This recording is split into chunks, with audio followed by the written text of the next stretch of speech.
Ini adalah gerbang utama sekolah SMP Muhammadiyah 1 Kadungora. SMP Muhammadiyah 1 Kadungora berdampingan dengan SMK Muhammadiyah 1 Kadungora. Ini adalah jalan utama menuju kampus SMP Muhammadiyah 1 Kadungora dan SMK Muhammadiyah 1 Kadungora. Jadi semua siswa ketika masuk ke lingkungan sekolah melewati jalur ini.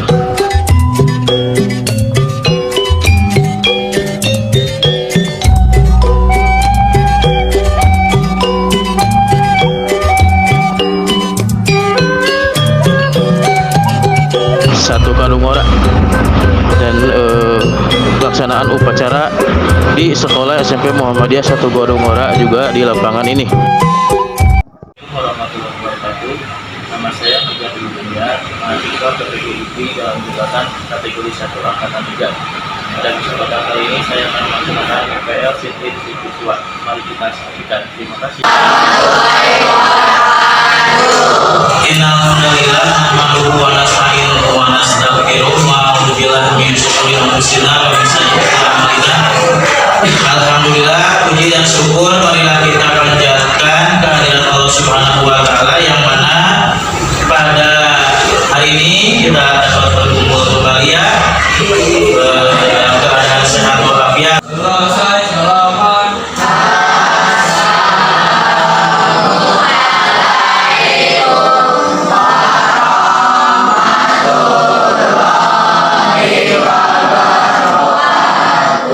Waalaikumsalam warahmatullahi wabarakatuh.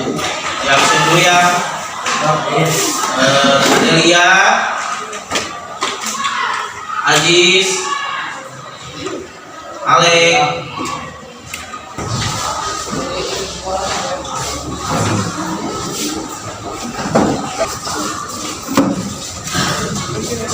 duduk lagi yang rapi ya, duduk lagi yang rapi ya. Sebelum ke materi yang akan kita bahas hari ini, terlebih dahulu Bapak akan sampaikan kontak belajar kepada kalian ya.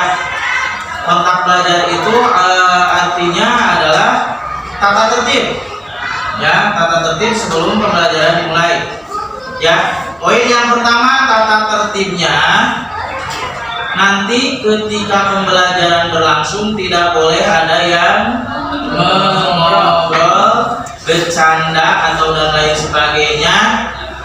Kalau nanti terlihat oleh Bapak salah satu dari kalian yang ada yang ngobrol atau bercanda dan lain sebagainya, sepakat? Yang kedua, nanti kita akan ada diskusi dan presentasi. Nah, ketika kalian diskusi dan presentasi nanti ya, diskusinya itu nanti yang didiskusikan, yang diobrolkan itu tentang materi yang kita bahas, jangan ngobrol yang lain ya. Dan juga ketika diskusi jangan ada yang bercanda, tangannya diam ya, tangannya digunakan hanya untuk nulis jawaban apa yang nanti akan kalian isikan di LK itu ya. Nah, kemudian nanti ketika teman kelompok kalian yang lain yang sedang presentasi, Bapak tekankan agar kalian juga sama bisa menghargai teman kalian yang sedang berbicara nanti ya. Jangan sampai teman kalian di depan nanti sedang presentasi, sedang berbicara, kalian di belakang masih ikut apa? Berbicara. Ya. Paham, bisa dipahami? Bisa disepakati? Bisa. Oke, baik. Nah, sebelum pembelajaran dimulai nih, karena ini jam-jamnya lapar ya, ngantuk nggak? Dulu nggak? Lapar nggak? Oke. Kan udah istirahat tadi, udah jajan? Baik. Nah, supaya kalian lebih bersemangat lagi dalam belajar, bagaimana kalau kita nyanyi dulu, boleh? Baik, kita akan nyanyi ya, tapi bukan nyanyi yang lain. Kita akan menyanyikan lagu wajib nasional yang nanti akan dipimpin oleh Aila ya. Aila boleh maju ke depan Aila untuk memimpin. Semuanya berdiri. Kita nyanyinya sambil berdiri.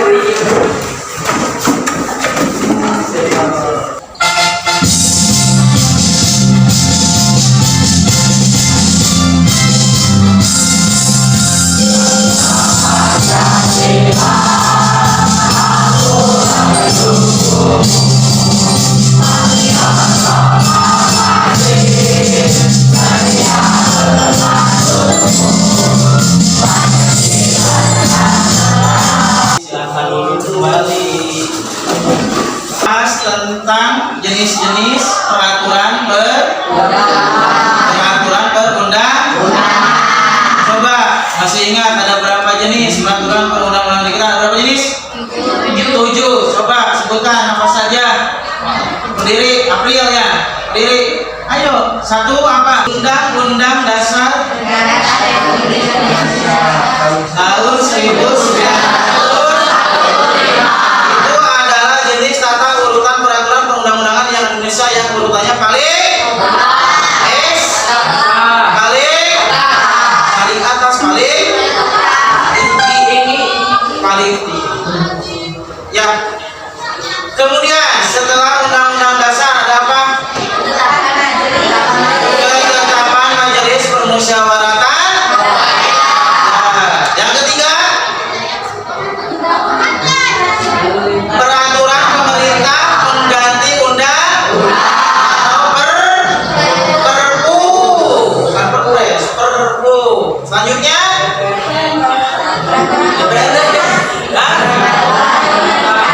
peraturan pemerintah atau disingkatnya PP.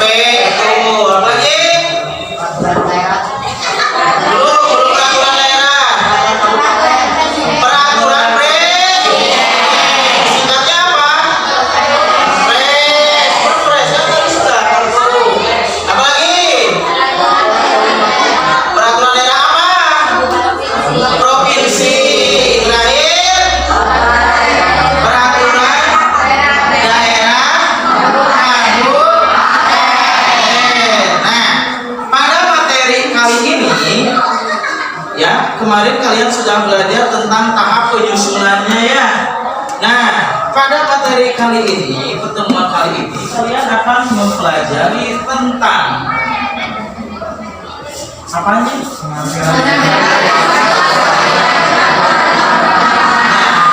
Jadi pada kesempatan kali ini kalian akan mempelajari tentang bagaimana sikap-sikap yang sesuai dengan peraturan perundang-undangan. Sikap yang seperti apa sih yang sesuai itu? Nah, tujuan pembelajaran pada kali ini adalah satu, kalian supaya bisa berdisiplin, ya, berdisiplin terhadap peraturan perundang-undangan. Yang kedua, tujuan pembelajaran pada kesempatan kali ini kalian harus bisa membedakan mana sikap yang sesuai dan yang tidak. Ya, berarti yang sesuai itu yang harus dilaksanakan, yang tidak sesuai yang tidak harus dilaksanakan.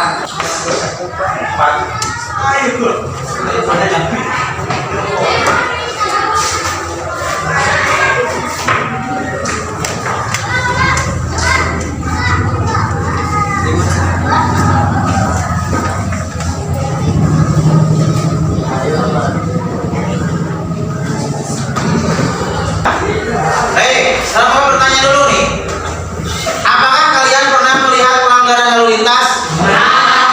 Di mana? Di jalan mana? Hanya di jalan raya saja? Jalan di perkampungan? Oke. Nah, sekarang lihat di sini, ya. Materinya adalah tentang sikap sesuai dengan peraturan perundang-undangan. Nah, kepatuhan itu berarti sikap taat, ya. Patuh itu sama dengan taat atau siap sedia dalam melaksanakan semua yang ada di dalam aturan. Itu yang namanya kepatuhan. Nah, kalau kalian sudah patuh, kalau kalian sudah memiliki ini, sikap patuh nanti akan membentuk perilaku disiplin. Kalau kalian tidak patuh, tidak akan membentuk perilaku yang disiplin. Ya, berarti kalau kalian ingin dikatakan disiplin, berarti harus patuh terhadap peraturan. Coba tanya, di mana saja ada peraturan? Ada. Di masyarakat ini. Di jalan raya ada. Apa namanya? Oke, tata tertib atau peraturan lalu lintas. Lanjut. Banyak manfaat apabila seseorang terbiasa hidup taat terhadap aturan. Jadi kita diuntungkan kalau kita mematuhi aturan atau tata tertib, baik itu di sekolah, di rumah ada, baik itu di rumah, di negara ada, di masyarakat ada. Kita akan dapat manfaat. Ya, manfaatnya apa? Manfaatnya apa? Kita mematuhi aturan supaya hidup teratur atau tertib. Kita tidak mengambil hak-hak orang lain atau tidak merugikan orang lain. Ruginya orang yang melanggar aturan. Apa ruginya? Ruginya? Oke. Orang yang melanggar hukum atau aturan akan dikenakan sanksi.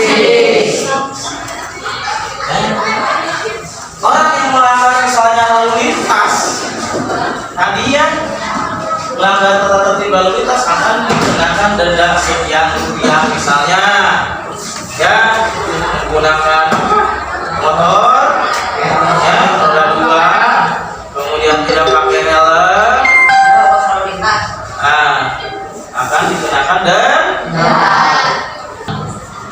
Kepatuhan terhadap peraturan perundang-undangan berkaitan dengan terbentuknya kesadaran hukum setiap warga negara. Maka kalau warga negara yang sadar akan hukum, dia akan patuh.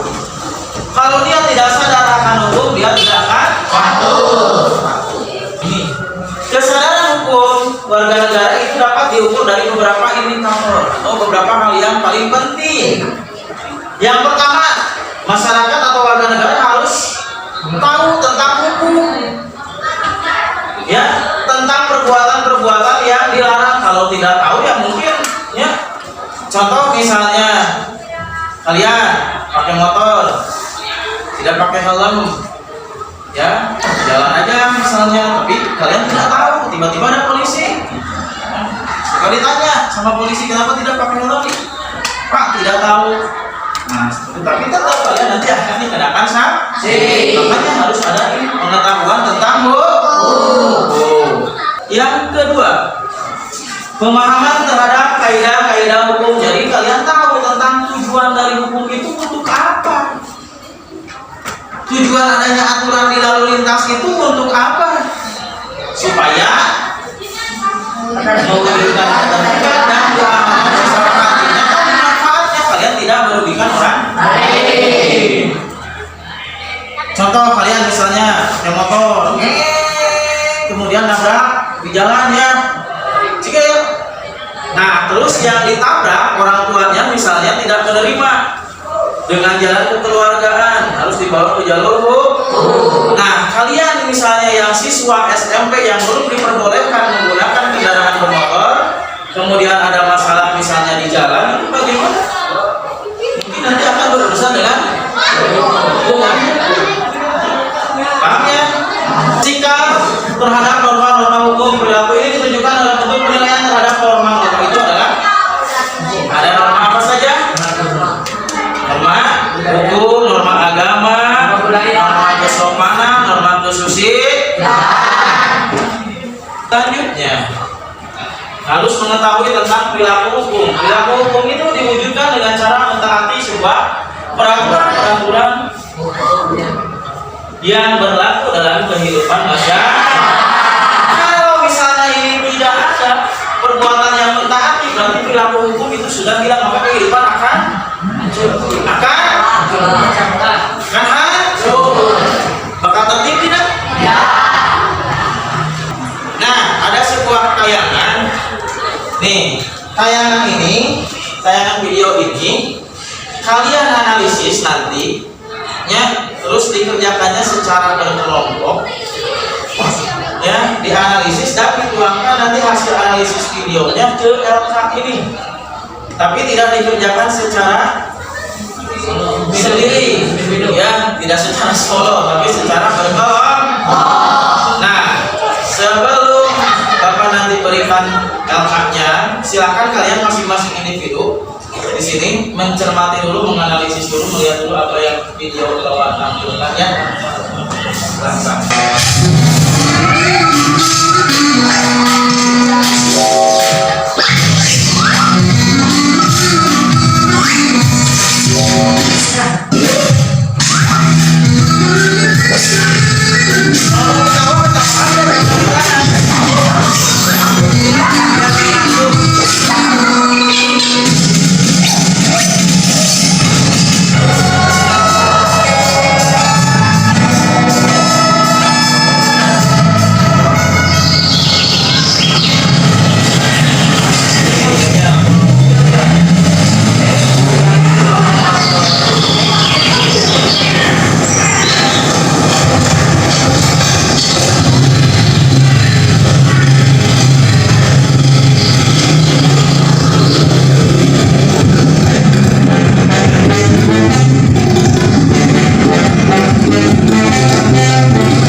sampai di sini dulu ya. Nah, sekarang Bapak kita udah ada 30 ya. Berarti satu kelompoknya 5 orang, berarti ada 6 kelompok ya. Kelompok pertama yang disebutkan ketuanya, yang disebutkan paling awal itu yang jadi ketua ya. Benar kan? Boleh dicatat. Kelompok pertama Aprilianti, Adel, kemudian. Nah, sekarang kalian silakan duduknya per kelompok. Buat mejanya dilekatkan dengan kelompoknya masing-masing. Tapi jangan menghalangi akses ke belakang ya. Nanti Bapak akan keliling ya. Silakan dimulai dari sekarang.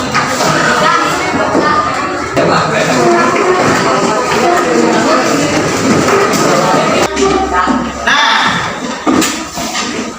ya kesini semua. Nanti kalian dalam kelompok itu berdiskusi ya untuk menjawab pertanyaan yang ada di LK yang Bapak minta untuk diisikan di LK. Kalian tadi kan sudah mengamati video ya. Kemudian nanti di sini juga ada gambar ya. Nah, di LK nanti, lihat di sini. Di LK nanti kalian mencari jenis-jenis pelanggaran lalu lintas apa saja, faktor penyebabnya apa, dan solusinya bagaimana. Dituangkan di LK di sini. Nah, di sini ya. Jawabannya satu anggota satu jawaban. Baik itu jenis pelanggaran lalu lintasnya, baik itu faktor penyebabnya, dan juga solusi. Berarti satu orang satu jawaban dari ketiga pertanyaan. Sebabnya kenapa dia bisa tidak pakai helm? Misalnya karena apa dia tidak pakai helm? Karena lepas. Karena silakan. Siapa tampil depan? Satu, kedua, ya kedua siapa? 3, 4, 5, 6 kali. Kelompok yang pertama, siapa tadi yang kebagian kelompok yang pertama tampil? Oke, kelompok 3 ya. Silakan kelompok 3 ke depan. Tepuk tangan dulu untuk kelompok 3.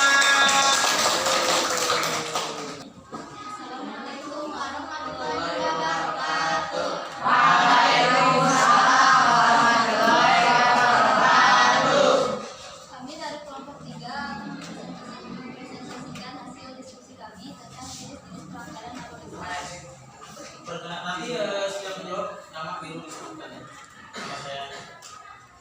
Nama saya Indra, saya menjawab membuatkan nomor palsu. Penyebabnya adalah misalkan nomor sudah berakhir. Solusinya adalah membuatkan nomor baru. Yang kedua.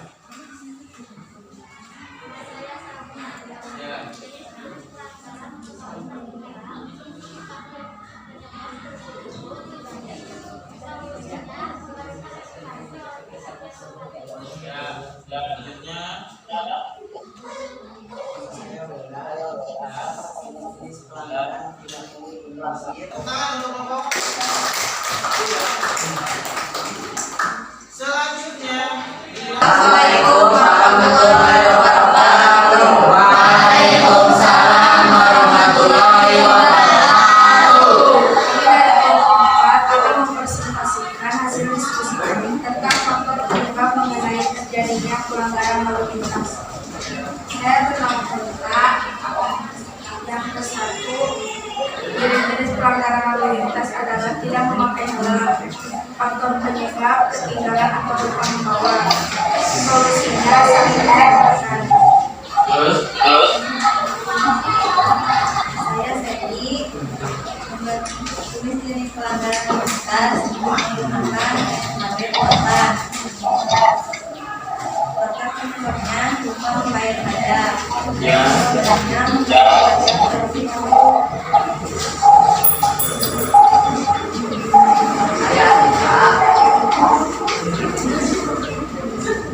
Faktor penyebab berbonceng 3. Faktor faktor penyebabnya ikut nebeng.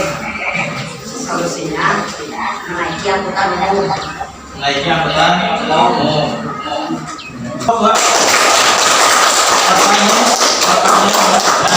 Kita bahas dulu ya satu-satu ya kelompok ya.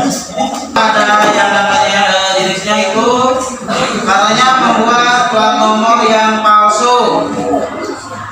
Faktor penyebabnya jenis-jenis pelanggarannya membuat plat nomor palsu. Faktor penyebabnya masa plat nomor sudah berakhir. Solusinya membuat plat nomor baru. Itu masih sama pelanggaran tidak? Hah?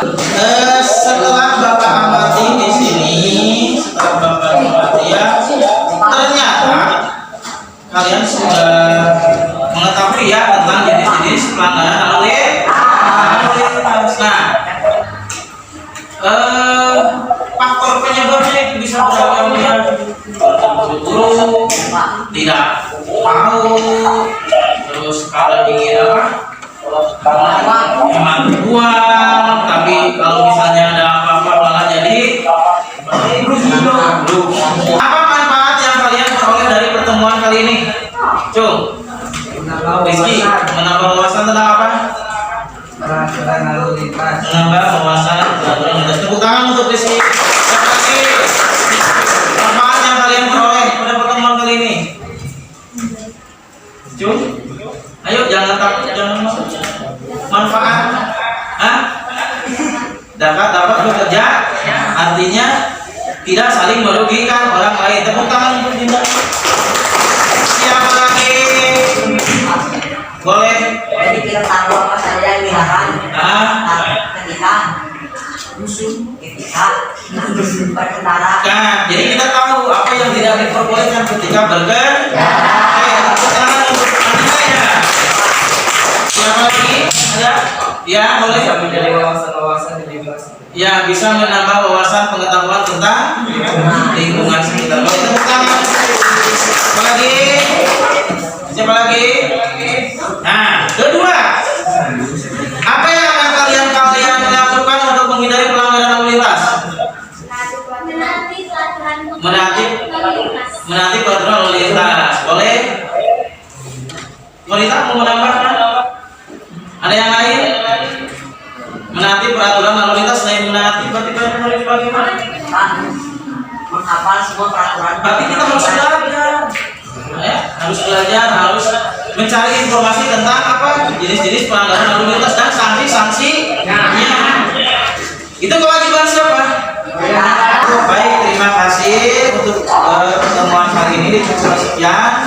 Insya Allah kita ketemu lagi minggu depan di materi selanjutnya yaitu tentang apa semangat kebangkitan nasib. Silakan bangkunya, mejanya di meja kursinya dirapikan kembali dan berdoa.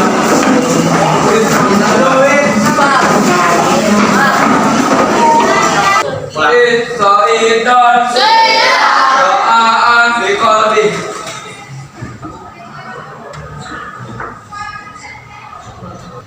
Selesai selamat.